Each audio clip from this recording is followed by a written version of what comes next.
বন্ধুরা, তোমরা যদি হতাশায় থাকো বা কোনো দুঃখে থাকো যে অনেক দিন থেকে এ থেকে বেরোতে পারছো না, তাহলে আজকের এই কাহিনী তোমাকে তা থেকে মুক্তি দেবে, আমি এটা নিশ্চিত করে বলতে পারি।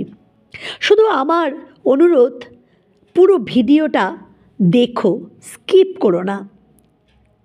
ভিডিও দেখার পরে তুমি নিশ্চিত রূপে কমেন্ট করে জানিয়ে যাবে যে তুমি এ থেকে মুক্তির পথ খুঁজে পেয়েছো, এবং কিছুদিন তুমি যদি এটার অভ্যাসের মধ্যে থাকো, তুমি এই দুঃখ থেকে, হতাশা থেকে মুক্ত হবেই হবে।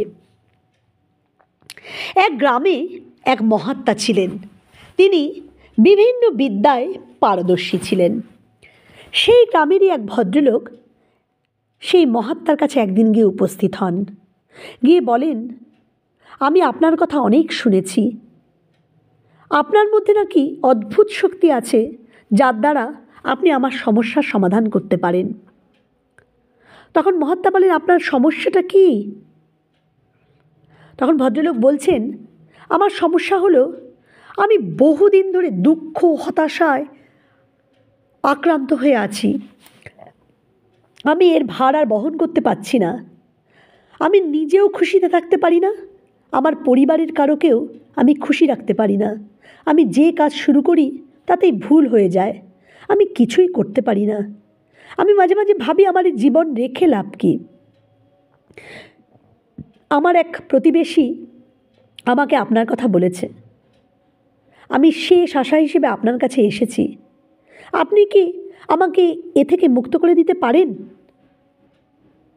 তখন মহাত্মা হেসে বলেন, হ্যাঁ, আমি আপনাকে এ থেকে মুক্ত করে দিতে পারবো, কিন্তু তার আগে আপনাকে আমার একটা শর্ত পূরণ করতে হবে।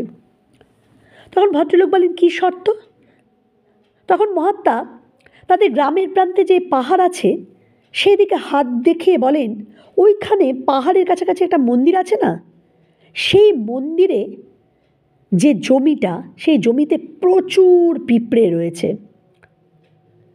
আপনাকে ওই মন্দিরের ওখানে গিয়ে ওই জমিতে পিঁপড়ের বাসাগুলো ভেঙে ফেলতে হবে। পরপর 7 দিন আপনাকে ওখানে গিয়ে ওই পিঁপড়ের বাসাগুলো ভেঙে ফেলতে হবে, কিন্তু কোনো পিঁপড়েকে মারা যাবে না। এই কাজটা 7 দিন করার পরে আপনি আমার কাছে আসবেন, আমি আপনাকে মুক্ত হওয়ার উপায় বলে দেব। ভদ্রলোক একটু অবাক হন, এটা কী ধরনের শর্ত? তাও তিনি মহাত্মার কথা শুনে রাজি হয়ে যান। পরের দিন ভোরবেলায় তিনি পাহাড়ের কাছে সেই মন্দিরের উদ্দেশ্যে রওনা হন। মন্দিরে সামনে গিয়ে তিনি একটু এদিক ওদিক খোঁজাখুঁজির পরেই দেখেন পিঁপড়ের অনেক বড় বাসা দেখতে পান, এবং দেখেন লাখে লাখে পিঁপড়ে ছোট ছোট কণা কণা খাবার নিয়ে সংগ্রহ করে সেই বাসার কাছে যাচ্ছে। তিনি একবার ওই বাসাগুলোর দিকে তাকান আর পিঁপড়েগুলোর দিকে তাকান, আর সেই সময় তার মহাত্মার প্রতি একটা রাগ তৈরি হয় যে মহাত্মা আমাকে কী শর্ত পালন করতে বললেন? এরা এত কষ্ট করে এদের খাবার নিয়ে যাচ্ছে, আর আমি এদের বাসাটাই ভেঙে দেব? তারপর তিনি ভাবেন, কি জানি, মহাত্মা মানুষ, হয়তো কোনো উদ্দেশ্য নিয়ে বলেছেন, ঠিক আছে, আমি এদের বাসাটা ভেঙেই দিই। এই ভেবে সেই ভদ্রলোক বাসাগুলো যত ছিল সব বাসা ভেঙে দেন। খুব সাবধানেই কাজটা করেন, কারণ যাতে কোনো পিঁপড়ে না মারা যায়। এটা করার পরে না তার খুব মন খারাপ হয়। সেই মন খারাপ নিয়েই তিনি বাড়ি ফিরে আসেন। বাড়ি এসে তিনি মনে মনে বলতে থাকেন যে এটা আমি কী কাজ করলাম, একজনের বাসা কেড়ে নিলাম। এই সব ভাবতে ভাবতে তিনি ঘুমিয়ে পড়েন।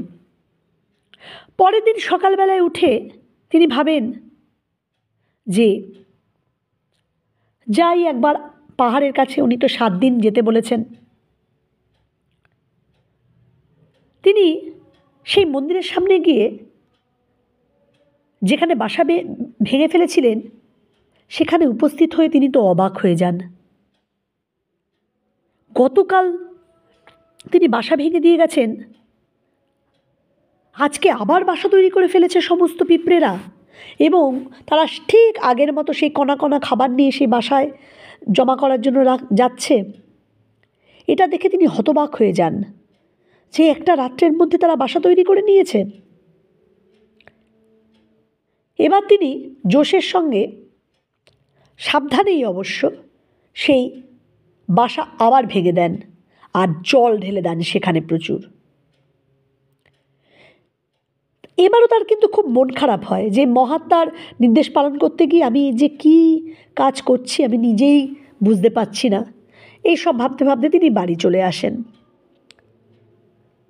মন খারাপ নিয়েই তিনি দ্বিতীয় দিনেও ঘুমিয়ে পড়েন।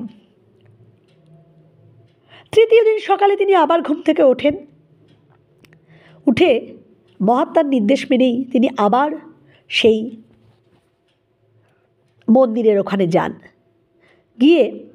এবার গিয়ে দেখেন যে যেখানে তিনি বাসা ভেঙে দিয়েছিলেন সেখানে আর কোনো পিঁপড়ে নেই। এটা দেখে তার না মন একটু খুশি হয়ে যায় যে মহাত্মাজি আমাকে 7 দিন যেতে বলেছিলেন, এ তো 2 দিনেই আর পিঁপড়েরা নেই।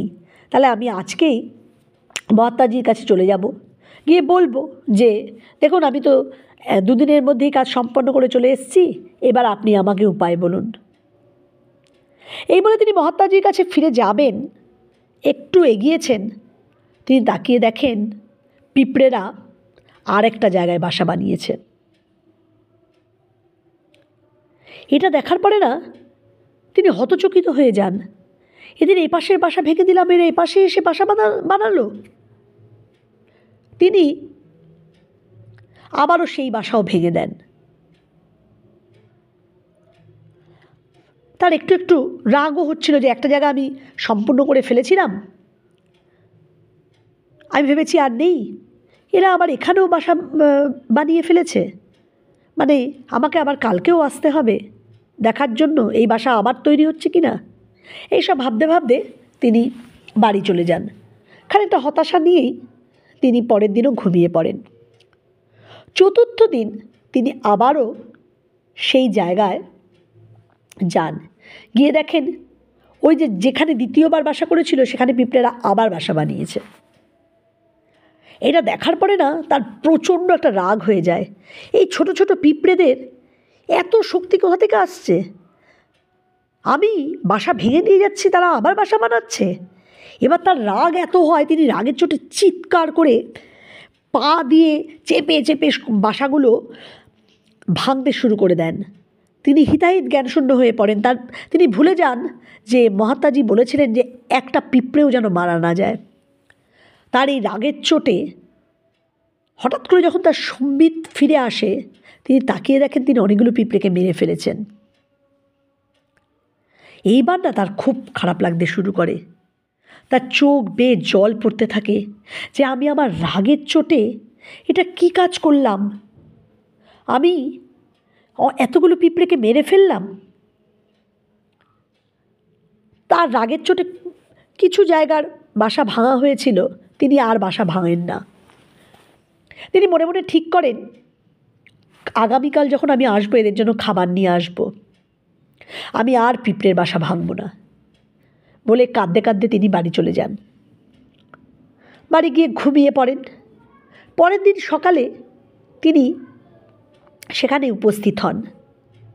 তিনি সমস্ত পিঁপড়েদের জন্য ব্যাগে করে আটা নিয়ে যান। সেই আটা তিনি পিঁপড়ের বাসার কাছে এবং পিঁপড়েদের সামনে সামনে সামনে সামনে ছড়িয়ে দেন। তার মনের মধ্যে না একটা শান্তি আসে। আর তিনি মনে মনে ঠিক করেন মহাত্মাজি যতই আমাকে বলুক আমি আর কালকের থেকে আসবও না, আর আমি আর বাসা ভাঙবও না। এইভাবে ভাবতে ভাবতে সমস্ত আটাও তার দেওয়া হয়ে যায়। তিনি ফিরে আসেন। ফিরে এসে তিনি মহাত্মাজির কাছে যান। গিয়ে বলেন আমি আপনার নির্দেশ পালন করতে পারলাম না, আমি ফিরে এসেছি। এই পিঁপড়েদের বাসা আমার পক্ষে ভেঙে ফেলা সম্ভব নয়, আমার কষ্ট হচ্ছে। এতে আপনি রাগ করে আমাকে আমার দুঃখ হতাশা থেকে বেরোনোর উপায় বলুন আর না বলুন, আমার কিচ্ছু এসে যায় না, কিন্তু আমি এই কাজ আর করতে পারবো না বলে তিনি তার বাড়ির উদ্দেশ্যে রওনা হন। তখন মহাত্মাজি তাকে পিছন থেকে ডাকেন, আপনি আসুন, আমার কথা শুনে যান। এই যে আপনাকে যে কাজটা করতে দিয়েছিলাম, এটা থেকেই আমি আপনাকে শিক্ষা দিতে চেয়েছি। এ থেকে আপনি দুটো শিক্ষা নিয়ে যেতে পারেন, যেই শিক্ষা আপনার জীবনে ব্যবহার করে আপনি আপনার যে কোনো খারাপ সময়, যে কোনো হতাশা থেকে বেরিয়ে আসতে পারবেন। আপনি একটু ভাবুন, প্রথম দিন থেকে আজকে পঞ্চম দিনে আপনি ফিরে এসেছেন। আপনি পিঁপড়েদের বাসা নষ্ট করার জন্য কত চেষ্টাই না করেছেন। ওইটুকু ছোট ছোট প্রাণী, যাদের সেরকম বুদ্ধিবৃত্তি কিছুই নেই, আপনার মতো মানুষ তার সঙ্গে পেরে ওঠেনি আপনার এত বড় চেহারা।